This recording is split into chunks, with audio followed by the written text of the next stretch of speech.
when he was on that Hannity interview, he's like, I'm going to be a dictator on day one. Like, what did he say? What am I going to do on day one? It was mass deportations, tariffs, grilling, Ukraine, right? Like, that's the agenda. Tim Miller was a guest on MSNBC to talk about the potential dangers and consequences of a second Donald Trump presidency. We're going to take a look at clips of Tim Miller appearing on MSNBC. I will share my thoughts as well. My prediction is a Donald Trump presidency will bring about a lot of F around and find out results for MAGA, and I'll explain why. Let's take a look at this together. I know you've been other places. I've sort of been tracking your appearances, but I need to hear it here.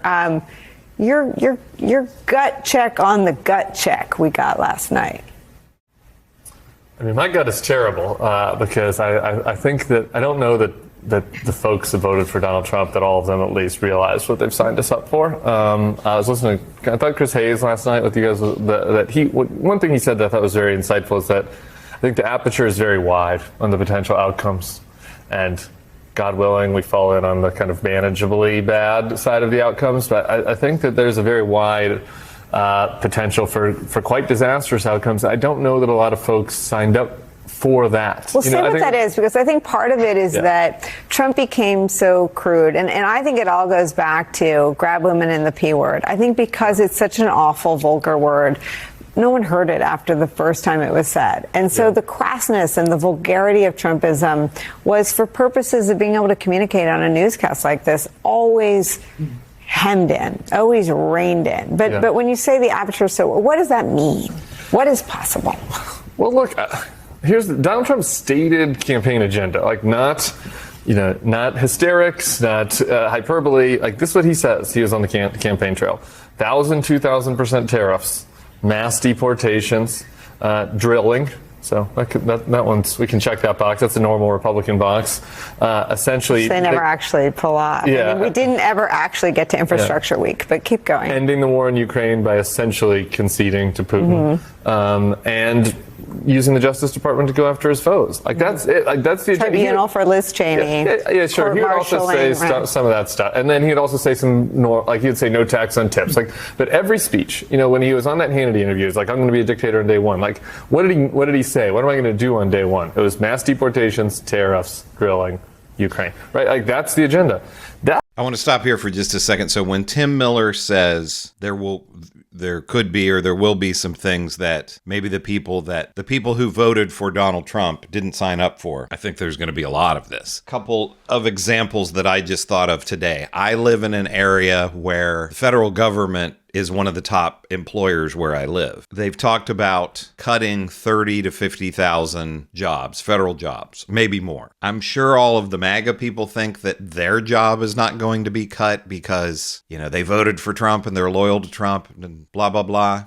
I wouldn't be so sure about that. So there are going to be some MAGA people lose federal jobs, and they're going to be saying, what happened? I'm a Trump supporter. Why did I get fired? Another thing with mass deportations, we're seeing a lot of talk about, who is going to do this work if millions of people are deported. And that's going to be a huge issue. But something that the MAGA people would never expect. You deport 1 million people, 5 million, 10 million, whatever. How many of those people are renters in the United States? I don't have the exact numbers, but I imagine that is a pretty high percentage. I would also have to guess that a pretty high percentage of people who own rental properties are MAGA. So you deport 1 million people, 5 million, 10 million people. Suddenly you have a glut of rental properties in the United States. Now that's going to be great for the people renting who are still, who are still in the United States. Rent's going to go way, way down, but that's not going to be good for the people owning the rental properties. That's going to be terrible for them. So I think those are a couple of F around and find out scenarios that I can envision happening that I think are very likely. I'm sure there are many, many others that the MAGA voters had never anticipated. We saw it in the first Trump administration when people got deported, and there was one famous case in Indiana, I believe, where there was a guy who owned a restaurant, got deported. And all the people in the town were saying, well, we like him. He's been here for years and he has a great restaurant. He's one of the good guys. He's not a criminal. Sorry, got deported. Or cases where somebody's spouse is removed from the country. Well, I didn't think they were going to. And in some cases, the person who got deported had voted for Donald Trump and gets deported. There's going to be a whole lot of stories like that. So MAGA, again, F around and find out. That all can, just that, right, just the stated part of the agenda could have very serious consequences, economic, on the tariffs, the disruption from mass deportations, obviously horrific consequences for our Democratic ally in Kyiv. But so that's just the baseline. Maybe you won't even do the baseline, right? I mean, who the hell knows with Donald Trump, right? So that's what I mean when I say it's a wide aperture. Maybe he won't even do the baseline. But he's going to have a lot of people around him that want to execute on that, including we saw Marco Rubio earlier today saying that the Senate is going to defer to him on confirmations for people like RFK Jr., et cetera. So I think it will be a more radical cabinet as well. So, I mean, that's my gut is just concerns about what is foreseeable, also concerns about what is unforeseeable, and I think my gut concern for the Democrats is, as we move to this conversation about people about democracy, is I hope that there's a wake-up call that it was just that at a broad level, there was one group of people that was really passionate about this, college-educated, engaged voters, and we appreciate them, right, in the suburbs and the cities.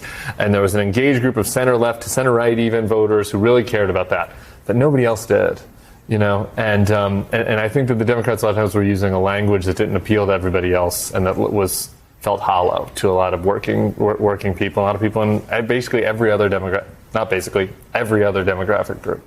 I think Tim Miller's spot on with his analysis. And like I was saying, if they're able to get through even, a percentage of their agenda, there are a whole lot of Trump voters who are going to say, oh, this isn't what I saw. I thought they were going to punish bad guys and criminals and all of this. They want to get rid of the Department of Education and even some of the, MAGA. Even I come from a family of teachers, and I know a lot of teachers who are hardcore MAGA and Republicans. Part of what the Department of Education handles is special education and funding for special education. How many MAGA Trump supporters have special needs children who are special education students? How many MAGA Trump supporters are special education teachers? I mean, there could potentially be so many things that Donald Trump and his administration do that we have not anticipated. And I really think F around and find out is what is going to be the real theme and motto of this administration for people who voted for Donald Trump. But what do you think? Do you agree with Tim Miller about what he's saying here? Make sure to leave me a comment about Tim Miller. Any other figure that you want to talk about? Do you know people in your life who you think are really going to be shocked that Donald Trump isn't their friend and their hero and doesn't care about them? Let me know in the comments what you think about all that. Make sure to give me a like and subscribe. Channel's growing quickly. I want to continue to grow more and more. So if you like what I'm doing, make sure to subscribe to the channel. I will bring out more content like this. This is Chris on Culture. I will see you in the next video.